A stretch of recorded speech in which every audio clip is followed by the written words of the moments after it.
বেশ কিছুদিন ধরেই আলোচনায় গণভোট। গণভোটে কি প্রশ্ন থাকবে সেটি নিয়েও আছে নানা কৌতূহল। সংবিধান সংস্কারের জন্য গণভোটের ব্যালটের প্রশ্ন সুপারিশ করেছে জাতীয় ঐকমত্য কমিশন।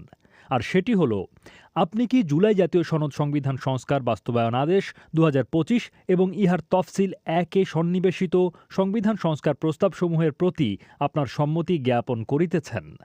মঙ্গলবার সনদের বাস্তবায়নের উপায় সম্পর্কিত সুপারিশ প্রধান উপদেষ্টা অধ্যাপক মোহাম্মদ ইউনূসের কাছে হস্তান্তর করা হয়। পরে সংবাদ সম্মেলনে কথা বলেন কমিশনের সহসভাপতি অধ্যাপক আলী রিয়াজ।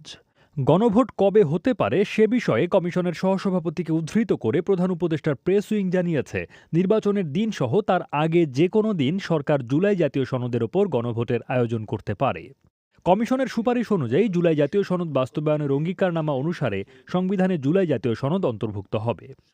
যে সকল বিষয়ে সাংবিধানিক বিষয় সংশ্লিষ্ট নয় সে সমস্ত বিষয়ে সরকার যেগুলো অধ্যাদেশের মাধ্যমে যা বাস্তবায়ন করতে পারেন সেটা যেন অবিলম্বে সরকারের পক্ষ থেকে সে সমস্ত বিষয় বাস্তবায়িত করা হয়।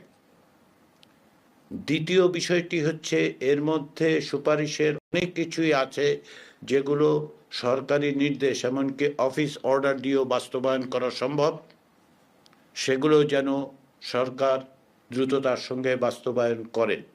সংবিধান সংশ্লিষ্ট মোট ৪৮টি বিষয়ে সরকারকে পরামর্শ দিয়ে কমিশন এগুলো বাস্তবায়নে দুটি বিকল্প সরকারের কাছে তুলে ধরেছে।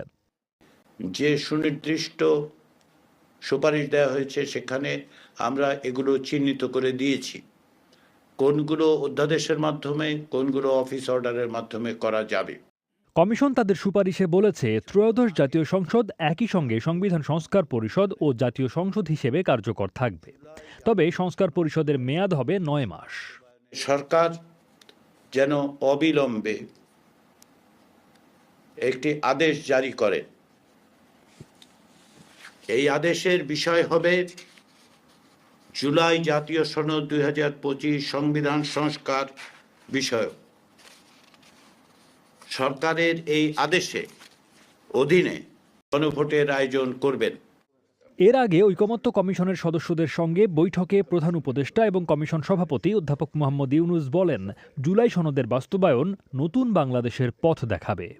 অতীত থেকে মুক্ত হতে চাই, নতুনভাবে বাংলাদেশ গড়ার কাছে নিযুক্ত হতে চাই, সেটার পথ দেখাবে আমাদের এই সনদের বাস্তবায়ন কিভাবে হবে তার উপরে। চলতি মাসের ১৭ তারিখে সংসদ ভবনের দক্ষিণ প্লাজায় জুলাই জাতীয় সনদে স্বাক্ষর করে সরকার এবং বিএনপি, জামায়াত ইসলামী সহ বিভিন্ন রাজনৈতিক দলের নেতারা। যদিও জাতীয় নাগরিক পার্টি এবং বাম ঘরানার ৪টি রাজনৈতিক দল এই আয়োজনে অংশ নেয়নি।